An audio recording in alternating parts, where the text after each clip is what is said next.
She grew up in the shadow of a drive-through speaker and a small white fence that became a household icon.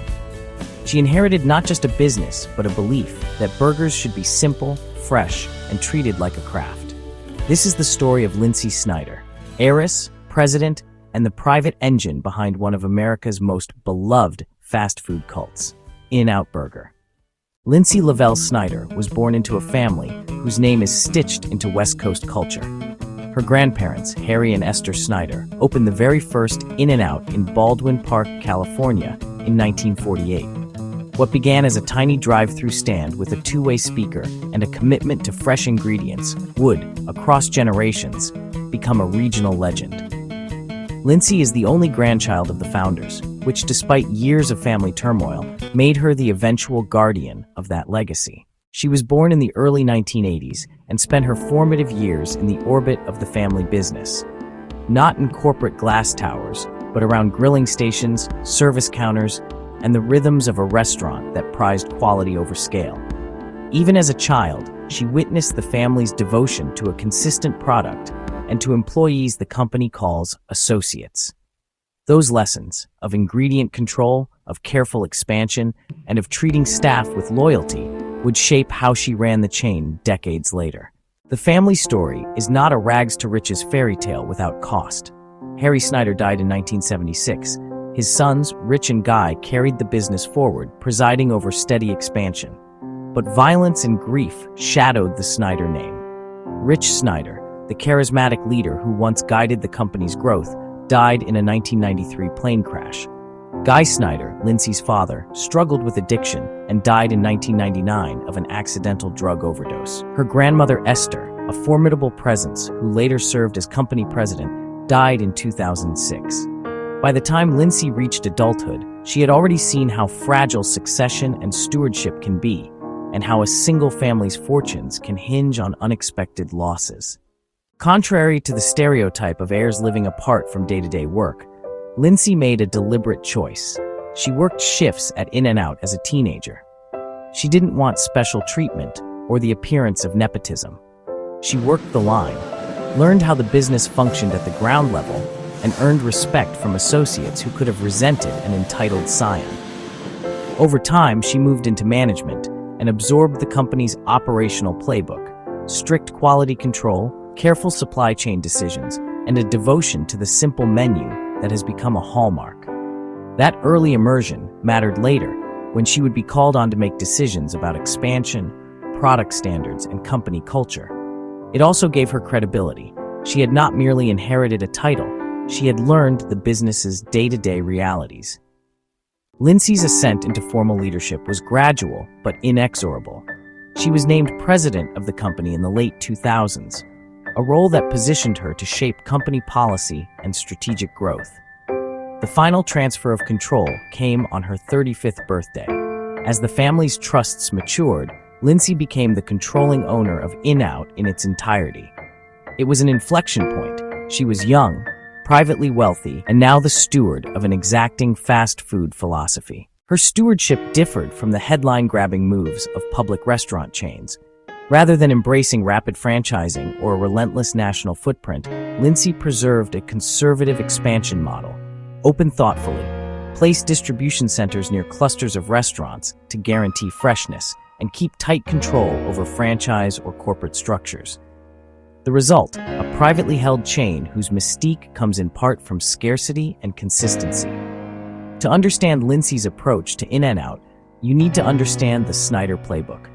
From the start, Harry and Esther set a standard: fresh beef, made to order, limited menu, clean bathrooms, and a culture that treated employees with respect. Lynsi inherited those priorities and doubled down. Under her watch, the company has continued to prioritize short supply chains, in-house patty production, and a culture that prizes tenure and training for associates. This is not simply corporate romanticism. Keeping patty production close to restaurants makes logistical sense. It limits frozen supplies, reduces transport time, and ensures that the core product, the burger, tastes the way it should. It also constrains expansion. You can't sustainably open hundreds of locations overnight when your model depends on daily deliveries of fresh patties. That formula means growth is deliberate, even slow, But the payoff is a product that customers come back for because it reliably tastes the same across decades. Part of In-N-Out's success is the way the brand feels like something more than fast food. The menu is famously simple: burgers, fries, shakes, and a secret menu that fans know and cherish. That simplicity is intentional. It creates operational focus and clarifies the brand promise. For Lynsi, protecting that promise is paramount. Under her leadership, the chain resisted diversification into complex menu items, preserving the identity that made In-N-Out beloved in the first place. Equally important is the company's refusal to franchise. By keeping operations corporate-owned, Lynsi and the Snyder family have retained rigorous control over quality and training. That decision also keeps the brand scarce and localized in customers' minds. Scarcity that fuels demand. In-N-Out's expansion under Lynsi has continued to be deliberate and geographically strategic. The company has opened new locations in nearby states while building regional patty-making facilities to support growth. The practical constraint is simple: fresh patties can only be shipped so far while maintaining the quality the company insists on. That reality shapes where and how the brand expands. When Lynsi became president, she presided over expansion into several Western and Southwestern markets. But unlike some chains that leapfrog across the country, In-N-Out's playbook has been to consolidate and expand in ways that keep each restaurant within a day's drive of a distribution center.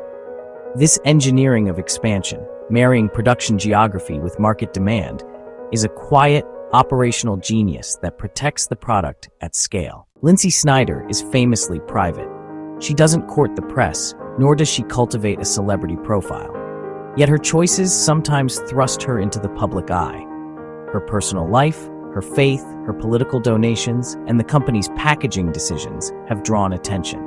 For someone who inherited a regional institution, privacy is both a protective measure and a rare commodity.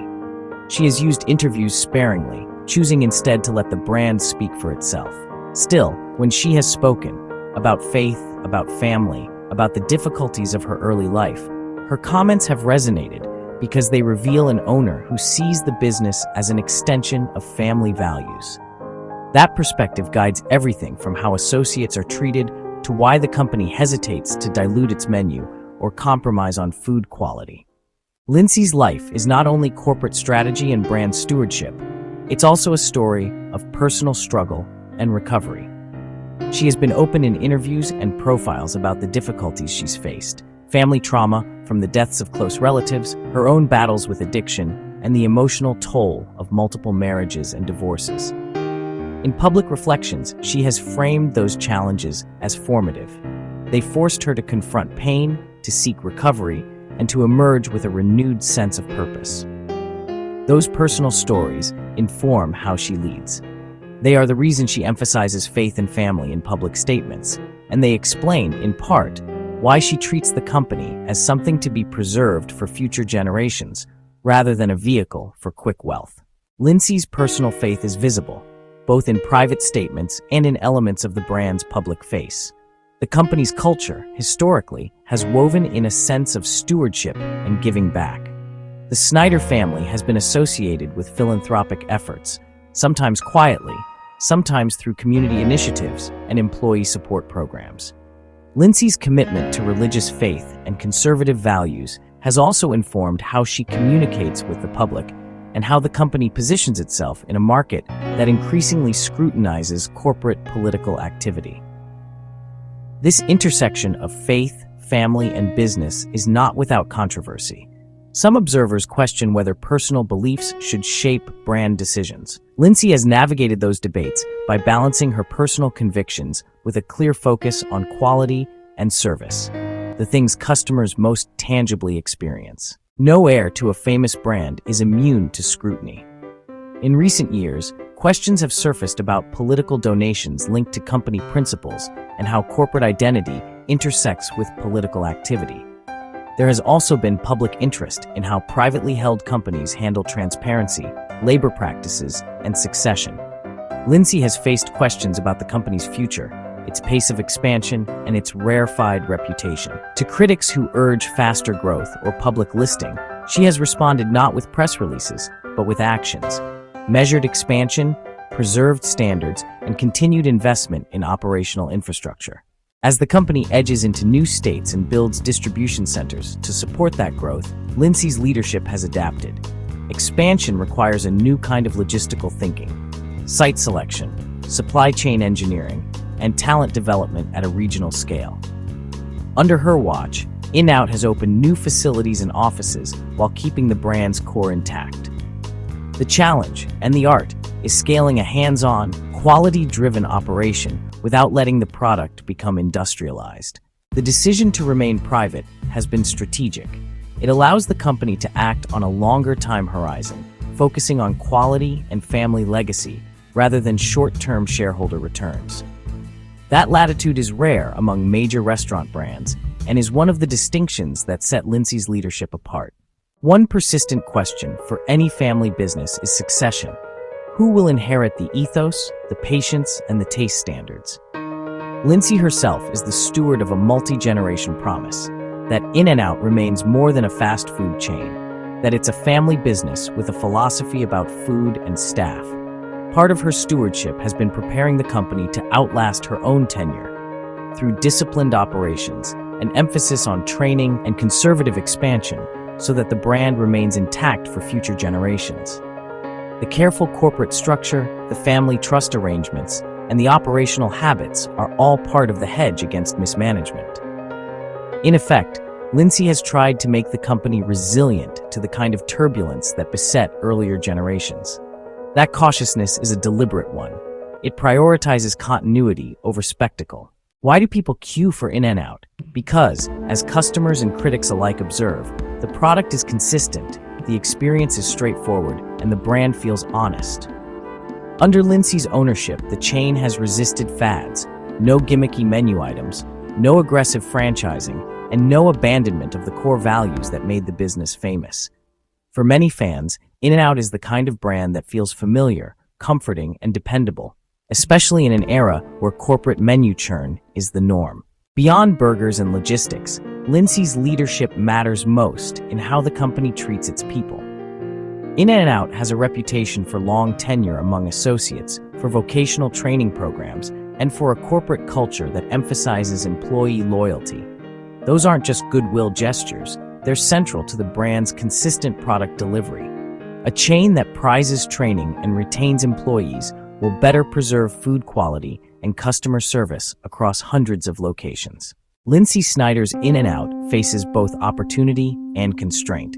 The brand's mystique creates demand in new markets, but its commitment to freshness and control limits how quickly it can expand. The company's private ownership gives it strategic freedom, but it also limits outside capital that could accelerate growth.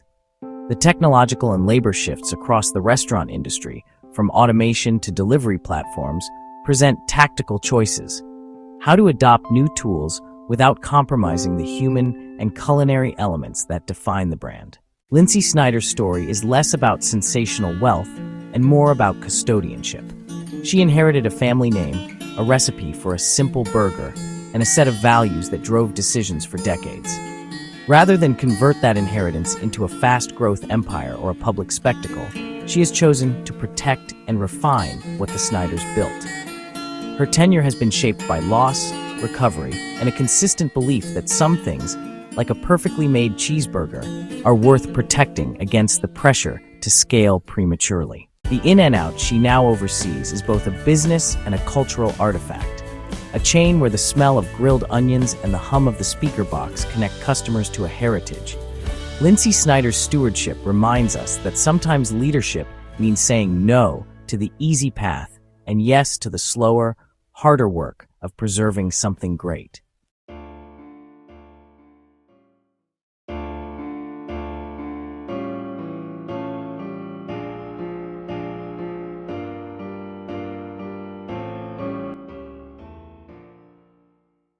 How Lynsi Snyder protected In-N-Out's secret sauce.